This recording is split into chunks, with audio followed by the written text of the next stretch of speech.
हरे कृष्णा। स्वागत है आपका हमारे चैनल दिव्य श्रीका में। गणेश चतुर्थी व्रत भगवान गणेश को समर्पित है। इस दिन गणेश जी की विशेष पूजा की जाती है। पंचांग के अनुसार हर महीने 2 चतुर्थी आती है, एक शुक्ल पक्ष में और एक कृष्ण पक्ष में। हर महीने पड़ने वाली कृष्ण पक्ष की चतुर्थी को संकष्टी चतुर्थी कहते हैं, जबकि शुक्ल पक्ष की चतुर्थी को विनायक चतुर्थी कहा जाता है। नारद पुराण के अनुसार संकष्टी चतुर्थी के दिन व्रती को पूरे दिन का उपवास रखना चाहिए। शाम के समय संकष्टी गणेश चतुर्थी व्रत कथा को सुनना चाहिए। संकष्टी चतुर्थी के दिन घर में पूजा करने से नकारात्मक प्रभाव भी दूर होते हैं। इतना ही नहीं, संकष्टी चतुर्थी का पूजा से घर में शांति बनी रहती है, घर की सारी परेशानियां दूर होती है। गणेश जी भक्तों की हर मनोकामना को भी पूर्ण करते हैं। इस दिन चंद्रमा को देखना भी शुभ माना जाता है।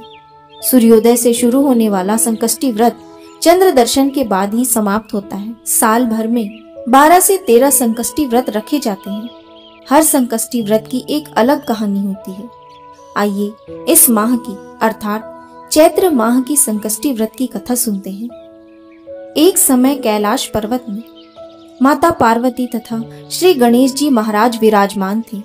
तब 12 माह की गणेश चतुर्थी का प्रसंग चल पड़ा।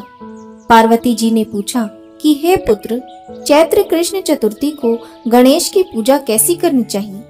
चैत्र मास के गणपति देवता का नाम क्या है? उनके पूजन आदि का क्या विधान है? सो आप मुझसे कहिए। गणेश जी ने कहा कि हे माँ, चैत्र कृष्ण चतुर्थी के दिन विकट नामक गणेश की पूजा करनी चाहिए। दिन भर व्रत रखकर रात्रि में षोडशोपचार से पूजन करना चाहिए।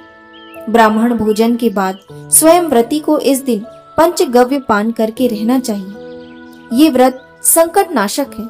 इसके स्मरण मात्र से ही मनुष्य को सिद्धि मिलती है। प्राचीन काल में सतयुग में मकरध्वज नामक एक राजा हुए। वे प्रजा पालन के प्रेमी थे। उनके राज्य में कोई निर्धन नहीं था। चारों वर्ण अपने अपने धर्मों का पालन करते थे। प्रजा को चोर डाकू आदि का भय नहीं था। प्रजा स्वस्थ रहती थी। सभी लोग उदार, सुंदर, बुद्धिमान, दानी और धार्मिक थे। इतना सुंदर राज्य शासन होते हुए भी राजा को पुत्र की प्राप्ति नहीं हुई थी। तत्पश्चात महर्षि याज्ञवल्क्य ने की कृपा से उन्हें कालांतर में एक पुत्र की प्राप्ति हुई। राजा राज्य का भार अपने मंत्री धर्मपाल पर सौंपकर विविध प्रकार के खेल खिलौनों से अपने राजकुमार का पालन पोषण करने लगे। राज्य शासन हाथ में आ जाने के कारण मंत्री धर्मपाल धन धान्य द्वारा समृद्ध हो गए। मंत्री महोदय को एक से बढ़कर एक 5 पुत्र हुए। मंत्री पुत्रों का धूमधाम से विवाह हुआ और वे सब धन का उपभोग करने लगे। मंत्री के सबसे छोटे बेटे की बहू अत्यंत धर्मपरायणी थी। चैत्र कृष्ण चतुर्थी आने पर उसने भक्ति पूर्वक गणेश जी की पूजा की। उसका पूजन और व्रत देखकर उसकी सास कहने लगी, अरे क्या तंत्र मंत्र द्वारा मेरे पुत्र को वश में करने का उपाय कर रही है? बार बार सास के निषेध किए जाने पर भी जब बहू नहीं मानी तो सास ने कहा, अरे दुष्टा, तू मेरी बात मान नहीं रही है। मैं पीट कर तुझे ठीक कर दूंगी। मुझे ये सब तांत्रिक अभिचार पसंद नहीं है। इसके उत्तर में बहू ने कहा, हे सासू माँ, मैं संकट नाशक गणेश जी का व्रत कर रही हूँ। ये व्रत अत्यंत फलदायक होता है। अपनी बहू की बात सुनकर उसने अपने पुत्र से कहा, हे पुत्र, तुम्हारी बहू जादू टोना पर उतारू हो गई है। मेरे कई बार मना करने पर भी वह दुराग्रहवश नहीं मान रही है। इस दुष्टा को मार पीट के ठीक कर दो। मैं गणेश जी को नहीं जानती, ये कौन है और इसका व्रत कैसे होता है? हम लोग तो राजकुल के मनुष्य हैं, फिर हम लोगों को किस विपत्ति को ये नष्ट करेंगे? माता की प्रेरणा से उसने बहू को मारा और पीटा। इतनी पीड़ा सहकर भी उसने व्रत किया।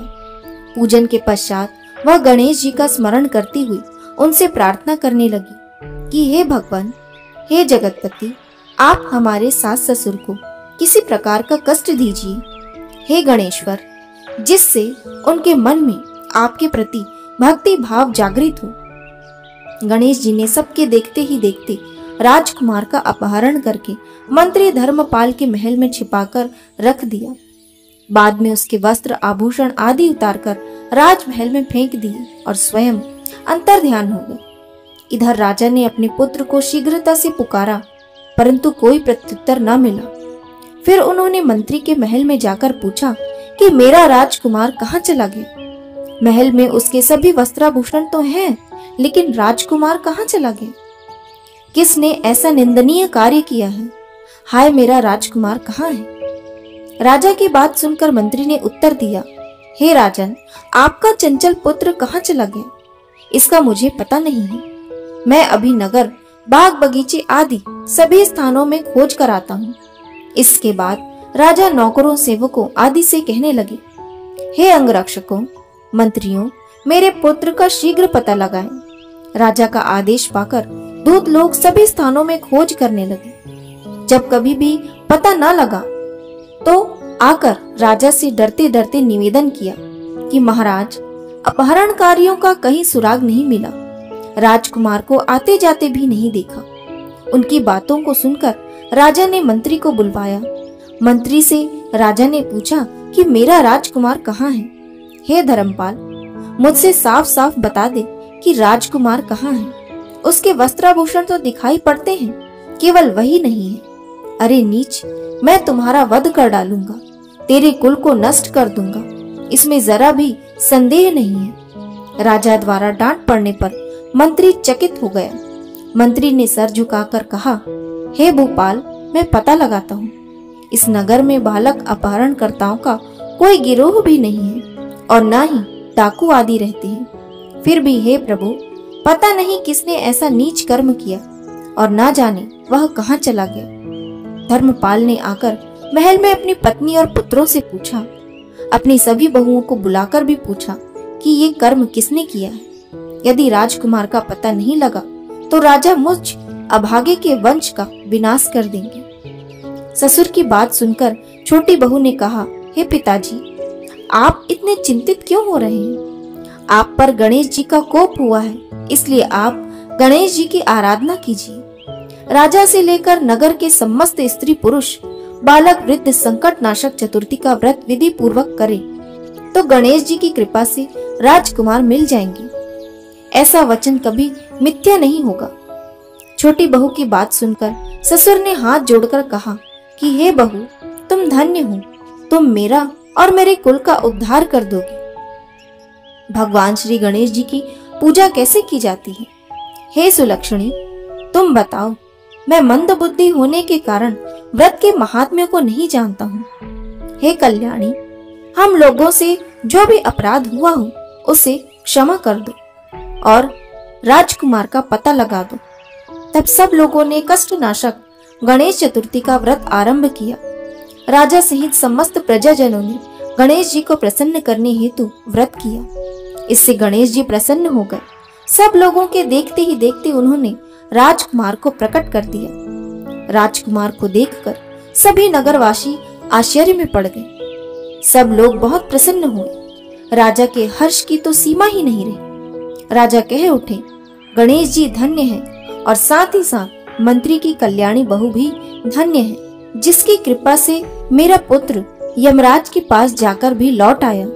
अतः हम सब लोग इस संतानदायक व्रत को निरंतर विधि पूर्वक करते रहें।